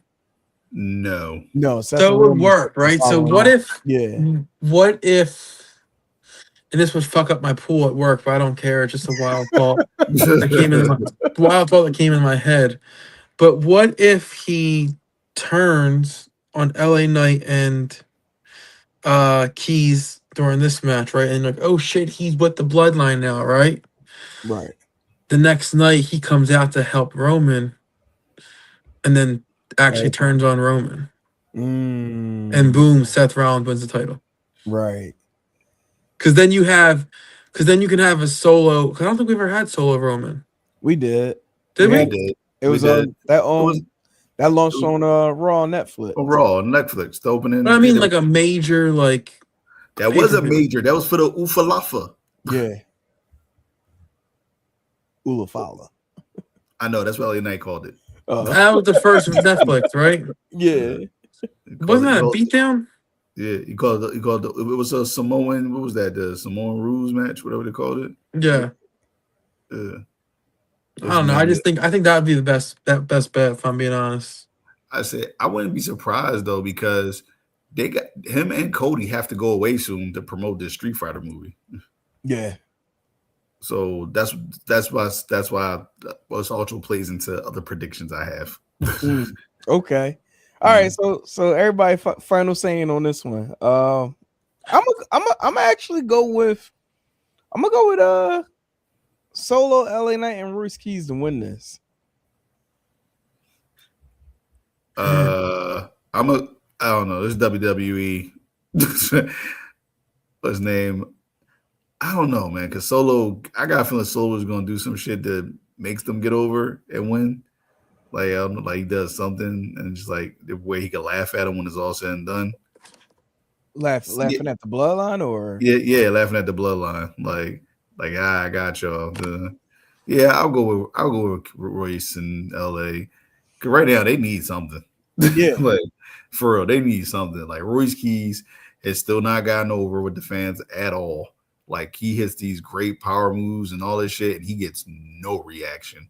Like they just look at him like, all right, that was cool or whatever. I think what he got on his side is the fact that like he has some chemistry with Jacob. The only problem is it gets disrupted because he's in this bullshit.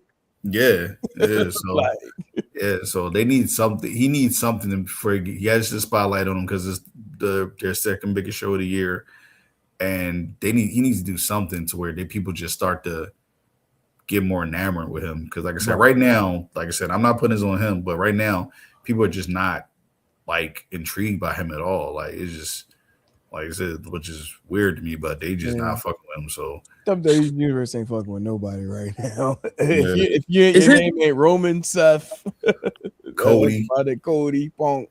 That's probably about it.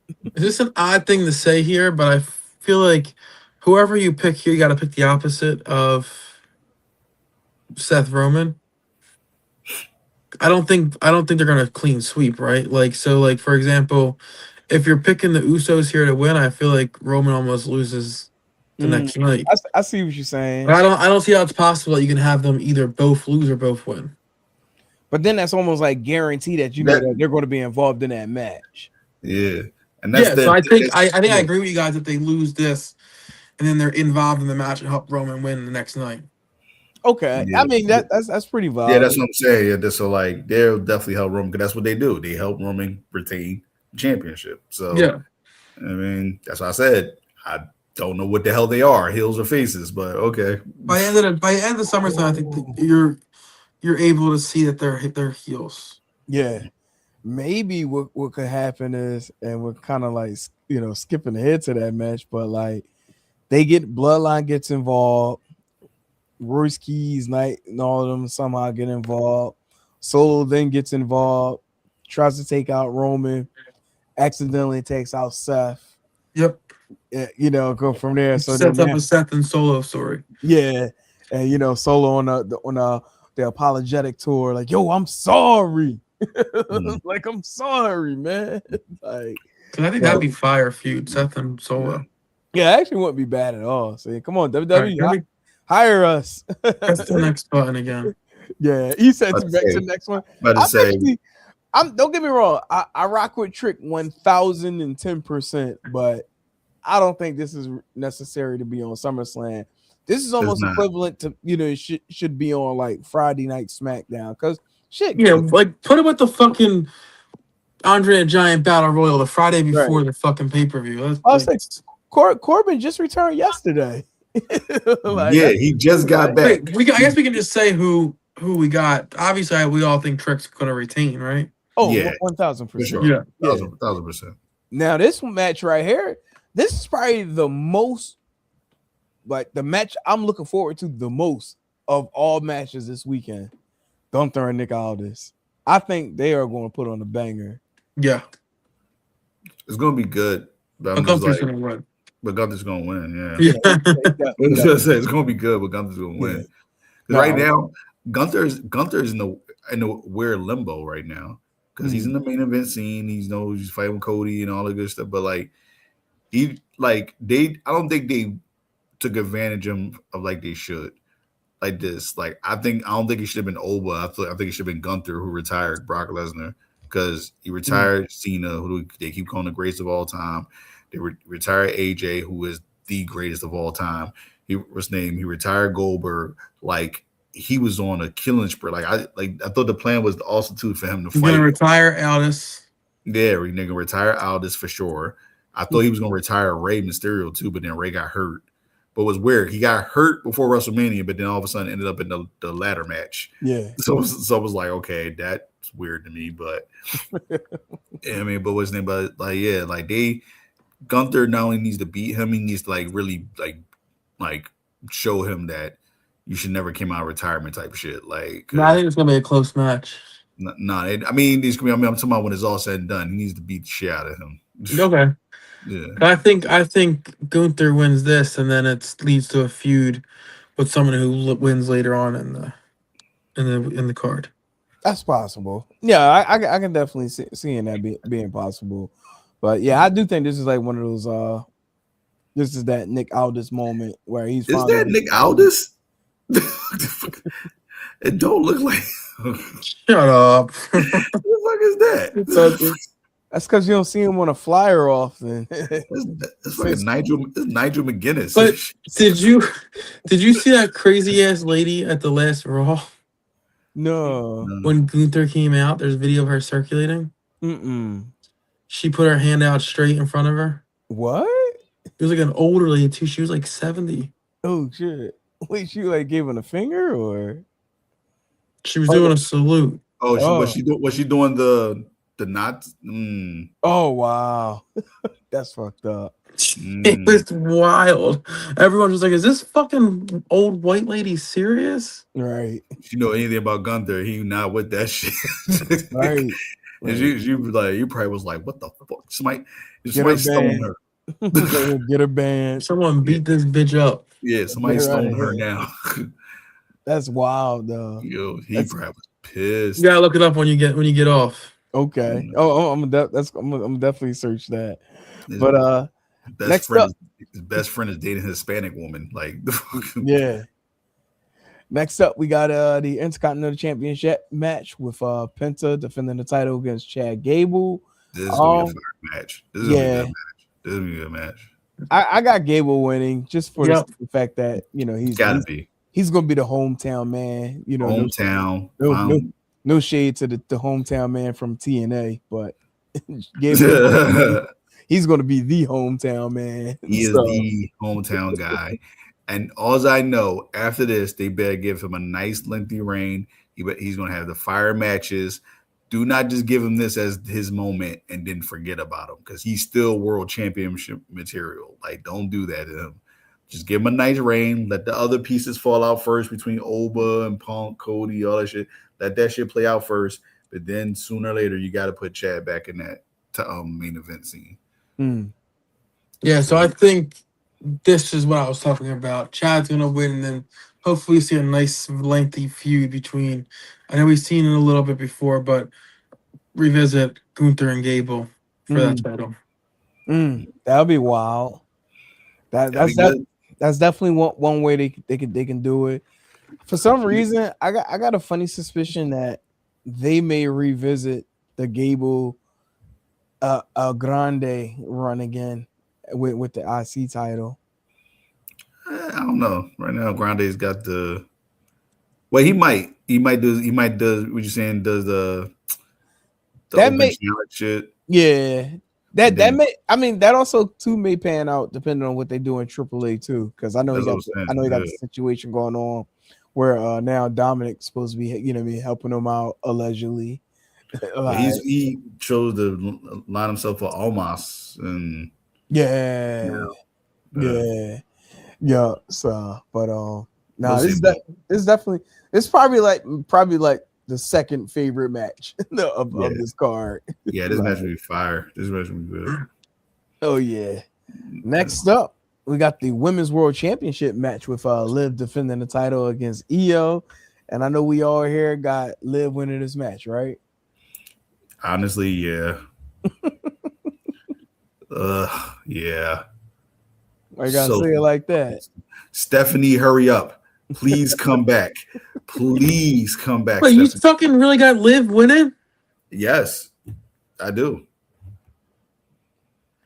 They're going to play this bullshit of her being the greatest women's world champion of all time. Oh, Io's winning this match, guys. This is his name. Liv is going to win. One of the worst fucking title reigns I've ever seen, but she's going to win. Because Stephanie is coming back. Isn't her and Raquel, they're still a thing, right? Yes. Yeah, so she's gonna have a title. Raquel's gonna have a title. That's gonna be their thing.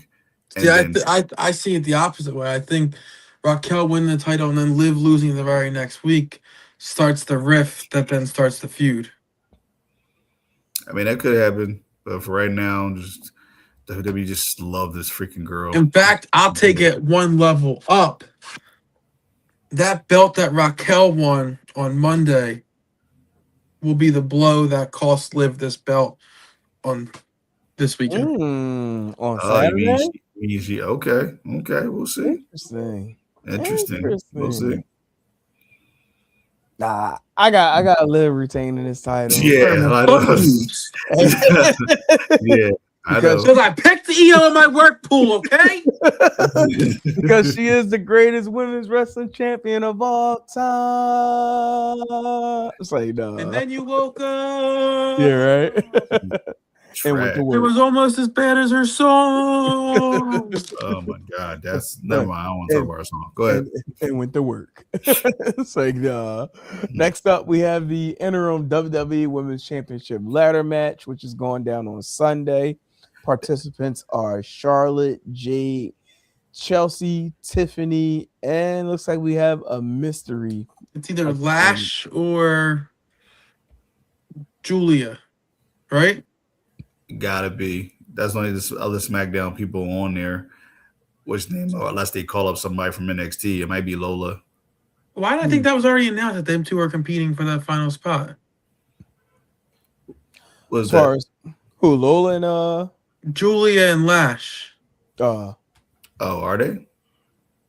I thought I heard it somewhere. Maybe I don't know. All I know, you got your women United States champion in this match. Why? Sherry has a belt. She should be defending that. She's trying to be Tiffy 2 belts. Yeah, I don't know that shit. Nobody wants that. I don't give a shit. Nobody wants that. I'll be honest. I wouldn't mind it.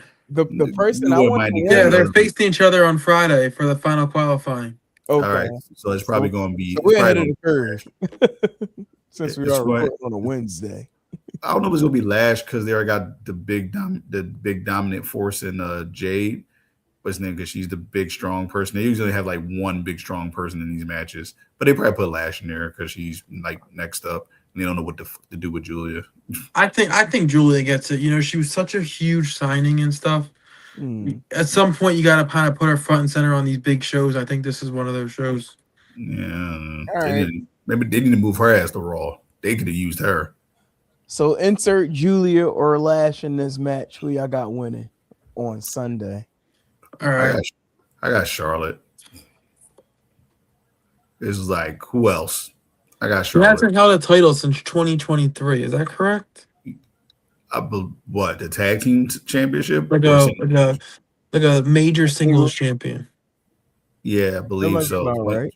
Yeah, 2022, 2023. So it's got to be Charlotte because it's time. It's a big show. It's arguably the second biggest show on their roster, right? Like, and there's no other challenger that's intriguing for Rhea Ripley when she comes back. That's the biggest thing is that's like second she comes back, no matter what's going on, you can throw her against Rhea and it's believable. But and them two have amazing chemistry. Like that WrestleMania match was fire. But I wouldn't be mad if WWE gave her a moment just like her husband and allowed Chelsea Green to pull that belt down and then lose it a week later. I don't give a fuck, but it would be a cool ass moment to see Chelsea Green win this belt. I got Chelsea winning this ladder match. Do you? Yep. I would be okay with that, honestly. Yep. I would get my work pool wrong for this. I wouldn't give a shit. Like I didn't say they should have pushed her so long ago. I thought she had a longer reign with the U.S. Championship, especially when she won it the second time. I always said she should win Money in the Bank. She should win everything. Like said that. When this, I think he said it on Twitter maybe when this match was announced and she was announced for the match, he actually said I put the title on her. If I was still booking, she'd be my pick. Yeah. Fans love her. They dress up as her still. She moves merch. She's good on the mic. She's gotten so much better in the ring. If not now, it's never going to be, but why not? Right? Yeah, but I'm sticking to my pick. I still think Charlotte's going to win. Oh, I think Charlotte's going to win, but I would if I'm Booker, Chelsea's who I pick. Yeah, Chelsea should have been she's good. She's just so damn good, but going with Charlotte. They're going to go with the most intriguing match, the most believable match, the one that could create a lot of buzz as soon as Rhea comes back. And believe it or not, even though Chelsea is super over, it's not going to be, oh, my God, Rhea versus Chelsea. It's just not. But Rhea and Charlotte, especially everybody's going to immediately remember the last time they faced each other and how good that was. So it's going to create an intrigue level of like, oh, yeah, let's go. So Charlotte, Jade, nobody wants that. Again, just yet. I mean, respect to Jay. I love Jay, but not yet. Like she'll get it back down the road. And Tiffany, no, because we're not over her, but we're past that right now. Yeah, it's not needed. Pause. What's this we? You love her for other reasons. It's just like It's like look, Tiffany time stuff was cool. I don't know what he's talking about, Lex. Like he knows what's name. She needs to be a heel. I don't know why WWE don't see this shit. She is a heel. She's a heel. Why don't they see this? Like when she's a good baby face, people like it, they enjoy it. But when she's a heel, she's more entertaining and more like we're more intrigued in that. We're like, oh shit. And it actually makes us more allured to her. Like we're enamored by that. The baby face Tiffy is a little cringe sometimes, a little annoying. It's not as cute. It's just like, what the fuck is this? So like, all right. But like she's good. Anybody say she's not good, but it's just like she's a heel. Play her to her strengths. Because now we got her and Blake Monroe. It's the fucking Spider-Man meme. Like, all right, this is the same shit. Or what we doing here? All right. Well, it's the same shit. Charlotte. This is why she's over. What I just said. What you say? I'm hot. That's an official shirt. oh snap! Oh great. I said that's why she's over. We know. I'm sticking with the upset special alert for Sunday. Chelsea Green winning the interim women's championship ladder match. Next up, we have Run It. The Hell in a Cell match. Obafemi going up against Brock Lesnar. I'll be honest, just to kind of like pivot back to the Raw. This whole segment, like with the whole him coming into the Hell in a Cell. Then you got a host of security guards, cops, whatever it is. Then they also doing a weigh-in. Then like why Brock, right? Right? Like what was the point? The third time they faced each other. Now we're worrying about weigh-ins. Right. They're big beefy boys slapping man meat like this. Like this is what we're doing. All right, we know what we're doing here. Yeah.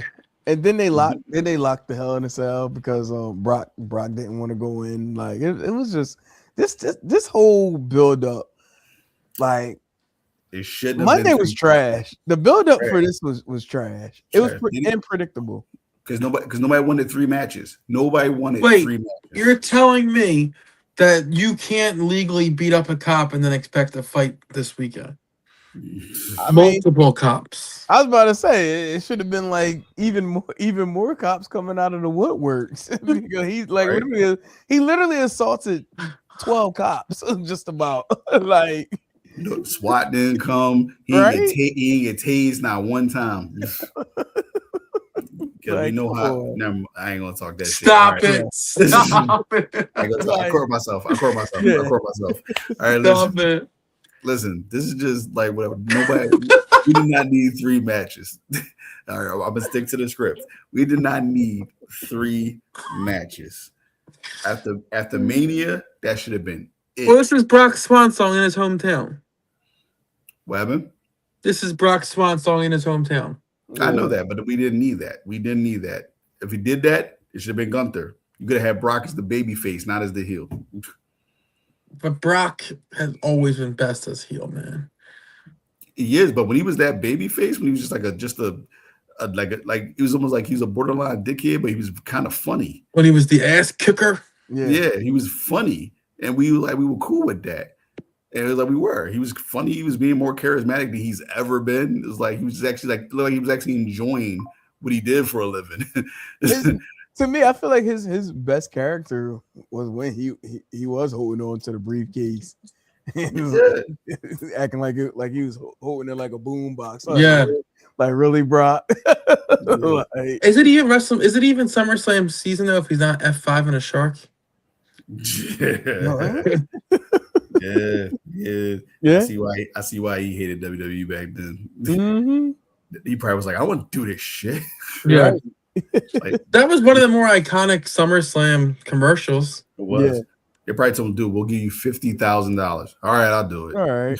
How many takes? Also, I hate that they switch the logo every year now because when they had that one steady SummerSlam logo, it just felt iconic. Mm-hmm. The vintage one for me, it was like the orange and yellow one. Like, yeah. That's the one. Like this one, it still screams like the Detroit look to me personally. Yeah, it's Detroit. Yeah, for sure. They just inserted like some of the purple accent, purple and yellow and stuff like. Yeah, come on, WWE, what's going on, man? Yeah, Minnesota. They the Minnesota, Detroit. They're like, tomato, tomato. Somebody see the Hell in a Cell word, and they be like, oh, this is in Los Angeles, right? Yeah. like, no, it's Minnesota. No, it's Minnesota. Bro. This one. So everybody got Brock. Oh, you talking about that one? I didn't even think about that one. I didn't think that one. That's the one I grew up on. Yeah. I got Brock in this one. You're talking about this. You're talking about this one. That's the one right there. That's the one right But this is the one like 2000s. Yeah, like ruthless aggression. Yeah, like the old school one. As soon as I see that, I just think about the SummerSlam match made in heaven versus match made in hell. Oh yeah, the Savage Elizabeth wedding, and then Hogan Warrior for Slaughter, and Sheik. I always think about the old pervy guy. Every time he talked about that match, he always had to put emphasis on hell. And the match, right? Like okay. Oh man. So we all got Oba on this one though. Yeah, I got Oba. I got Oba. He's gonna put Oba over. Don't overthink it. He's gonna put Oba over. He is. I don't know. It's like nah. I'm gonna go Oba. I won't be surprised if Brock went. It's like no. WWE going WWE. If it was the old pervy guy, Brock will win. I mean, technically, Oba got the last laugh on Monday by destroying all the cops that was inside Hell in a Cell. But did he? Laugh. I mean, yeah. Brock got the last laugh for putting him in that situation to begin with. No, well, yeah. But Oba was able to be triumphant by destroying all of them. Random cops. Right. Brock won the final battle between the two. And WWE, and this might be good for AEW too. Can we stop having like the security guard that's like my size, that's like trying to hold back wrestlers that's like 6'5"? Like, that shit annoys me, yo, bro. Like, you ain't got no shot. Like, I wouldn't even go in the ring. I'd be like, all right, you got it. Right. They ain't paying me enough for this shit. You got it. Like, yo, you definitely getting launched outside of the ring. Like, go in and stop it. Go and stop. Like, Warlow is back there right now. Right. Like, Warlow is right there. Brian Cage is right there. Why they not stopping this shit? I'm like, yo, pay me double on the spot. On the spot. You got Warlow, Brian Cage, freaking like I said, you got all these dudes. There's like, yeah, I gotta stop them. All right. All right, let's start wrapping this joint up. So we got the one half of the weekend's main events. CM Punk defending the undisputed WWE Championship against Cody Rhodes. Mr. Joy Woods, you just said you got Punk. Yep, too soon. Okay. Mr. Moyo Phil, who you got? I got Chick Magnet Phil. Oh, okay. I also do have CM Punk to win this match too. I do, however, believe this might be the beginning of us seeing the transition of Cody Rhodes babyface to Cody Rhodes heel. I think this is going to be the seed planner. I'm fine with that. Finally, yeah. I don't really care anymore at this point. If he does, I like him as a heel, but I also wouldn't be surprised because WWE just love him as a babyface. They just love Cody as a babyface. I wouldn't be surprised if somehow, some way, even though he doesn't need him, but he doesn't care. It isn't about if he needs him. I wouldn't be surprised if somehow CM Punk aligns himself with Paul Heyman again. Not right away, but sooner than later. I think that wouldn't work only because of how active Paul has been with a lot of the hills. But he's not fucking with division like that. Yeah, true. Really not. He goes where. I mean, he wants to go. Yeah, where he wants to go, but actually people give a shit about and like actual winners. Right. You know what I mean? Like he's with a bunch of cronies. Let's be real. Like it's bad. Logan Paul, Austin Theory. Like, come on, you can't associate himself with them. Right. I don't know. Yeah, I don't know about that one though. Like, I said down the road, I wouldn't be surprised if they do. yeah. But right now, I just for like purposes of this, CM Punk. Gotcha. So everybody got Phil. Yep. Everybody got Phil. All right, rapid fire. I think that might be it. Well, yeah. Right here. The main event, Roman Reigns defending the World Heavyweight Championship against Seth Rollins. And I got a no contest. It's like, no. Like, wait, what? I think I got Roman. I do got Roman winning. I got Roman Reigns retaining. Yeah, as much as Seth continue to like to speak, exaggerate as far as him not beating him. So it's like at some point he gotta get his win, and I think this will probably be the event he finally get his win over Seth Rollins. So I'm going with him. I'm definitely going Reigns. I got Roman. But everybody think what we were discussing before as far as like the shenanigans. Y'all think shenanigans will? There's definitely gonna be shenanigans in terms of who or what. Yeah, that's how you can tell the heel shit is coming.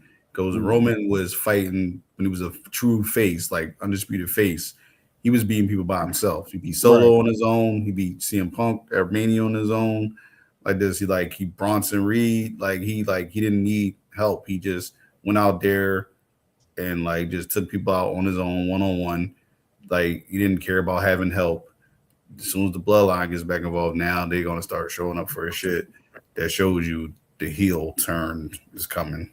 Right. What are the odds Jacob actually causes Roman to lose this match instead of Solo? That'd be cool. But if you do that, you gotta shoot Jacob to the moon. Like you can't just have him as a crony, like as a top mid-card heel. Like don't do that. Like you gotta make him one of them ones. Because in that case, would that means he would have to stay in Raw? Because at one point he was in SmackDown. He was. I don't know what the fuck happened. He just all of a sudden just like, all right. I was just like, I'm on Raw now. I was like, what the fuck? All right. Shit, so technically he's been on every show actually. Yeah, it's like Raw, SmackDown, Raw. It's like I told you, every brand split. Bullshit. Bullshit. Gotcha. But who you say you got winning this? Double R. Okay. And Mr. Joy Woods, who you got? Roman. Okay. All right. So everybody on the Roman train. So, but yeah, it definitely should be a interesting show. Going down this weekend. Hold on 1 second. For some reason, like I lost everybody on screen for like a hot second. Hit the wrong button actually. But yeah, it definitely should be an interesting show. Definitely going down Saturday, Sunday on the ESPN app with ESPN Unlimited plan in the US, Netflix internationally. But other than that, like, man, talking about it, even, spending the time talking about this PLE, it still doesn't feel like SummerSlam is coming. Like it just doesn't. Like it hits different. I don't know. Is it an age thing? Are we getting old? I mean, yes, we're getting old, but it's like even as we get older, there was always like that special build with these events. But yeah, I don't know what's going on with WWE right now. So hopefully they have a fix after this PLE and get shit going down the road. But yeah, I don't know. They're on a little shaky grounds right now. Like anybody that say any different, you're like y'all just lying. y'all lying for brownie points. But I don't know. But all right, gentlemen, we are at the 1 hour and 53 mark. Oh man, great to have everybody back. I'll say that. Great. But before we kick on out here, anything else that caught your eye this week? We ain't do it in the beginning of the show, but anything else from the week that might have caught your eye and want to talk about real quick before we get on out? Nah, I kind of talked about everything, that stuff that I was confused and annoyed about. Yeah. Mm. Nah, We'll I see what- got you. Yeah, so like, we'll just see what happens on the next week of the shit show. Gotcha. I do want to shout out NWA real quick because didn't get a chance to do it in the beginning of the show. Want to shout them out. Pretty dope show last Saturday for NWA 78, which unfortunately did get cut short from from the main event match. You probably know about it by now, right, Joey? No. Or what took place, but no, so it was the main event match with Thrill Billy Silas defending the NWA Heavyweight Championship against Carson Drake, and the match started hot, like they was brawling, and then it got to a point in the match where they were both outside of the ring, and Chris, correct me if I'm wrong, it was like a swinging net breaker that Carson Drake had landed on Thrill Billy, but Drake caught the effects of it. Oh, Chris, I forgot you ain't go. I wasn't there. I was there, tripping. In my mind, I'm thinking you were still there, but Carson Drake, hit his head on the concrete in 2300, and basically like he was out. So they ended up having to halt the match, and pretty much that pretty much ended the show. And like it was a little nutty, not the circumstances, but when they mentioned that they had to call out the match, there was like I want to say like a handful of some booze that started to ring out, and myself and a few other people that was like within the ringside area was like, no, we're not doing that. Like, we're not doing that. Like, that ain't his fault, And everybody, started clapping for Carson Drake as he was able to get up. They was able to pivot, to make sure people go home happy, but just as long as Carson Drake is doing okay. So shout out to Carson Drake. Hopefully, you're doing well after that match last Saturday at the 2000 Arena. But yeah, other than that, like, dope event. Natty did her thing against the Page sisters. And then we got TNA this tomorrow and Friday at the Leacourt Center. So if anybody in the tri-state area, come on down to the Leacourt Center for the TNA event. Which I do got the upset special of Jeff Hardy to beat Nick Nemeth, because that title is on the line, and for LeBron to present Jeff Hardy with the TNA Heavyweight Championship. It's like, nah. So, but all right, gentlemen, we're gonna definitely kick on out of here. Appreciate everybody's time jumping on with us here on the Still Steps on a Wednesday evening, as we will be off tomorrow, and we'll circle back sometime next Thursday, to get back on track on our regular schedule, unless something really, really, really, really, really, really crazy happened during SummerSlam, then we might have to have an emergency pull up. But other than that, this was Still Steps, powered by Authentic Talk Sports Network. Mr. Moyo Fit, Mr. Joey Woods, I am Politicking Hot, and we'll holler at y'all next week. Till then.